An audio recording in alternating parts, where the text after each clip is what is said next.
A big part of allowing our faith to set us free to receive the goodness of God is to receive God's forgiveness and to know that there's nothing He cannot forgive, that He does accept us. He calls us to Himself. He calls us to the cross to lay down our burden, to lay down anything that holds us back from Him, and to know that He is able to bring good out of everything and to use stumbling blocks into building blocks, to use it all as stepping stones to truly develop who we are, to build up who we are. Some of us, when things go wrong, we can easily blame God, and He's often the first to be blamed because He's the biggest target. And if we ever have a grievance towards God, if we're in any way angry towards God, He invites us to come to Him at the cross, to not be afraid, to lay down our hurts, to receive healing, to know that He understands what we've gone through and where we're at.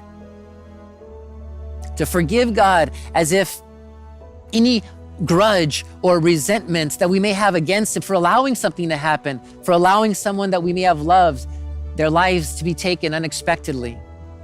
Whatever tragedy it may be, to not be afraid, to place it beneath His feet that He may overcome it in our lives. With this gift of forgiveness, it means we also have to forgive ourselves. And ourselves could be the hardest person that there is to forgive. Forgiving ourselves is a healing process that takes time. And forgiving others for any hurts that they may have caused in hurting us or hurting our loved ones. And to allow the Lord's healing to come from that forgiveness, that we may be free to move forward into our future, because if we don't forgive, we have no future. We're still stuck in the past. And when we let other people off the hook, it's we who are no longer bound. We become unhooked, free to move forward, to receive all that God wants to give us and that He has for us. This gift of forgiveness, which flows from the power of the cross, this gift of forgiveness, which is a letting go of anything that holds us back, that keeps us from being free, to allow God's healing to be administered to us in mercy.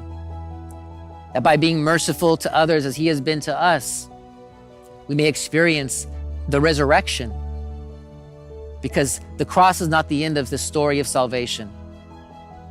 It's the high point of His public ministry, the reason for which He was born in His sacred humanity, but it opened up a whole new gift of His life and Spirit. So too for us, God does not intend suffering or death to be the end of the story. But God, who spoke the first word, will have the last word.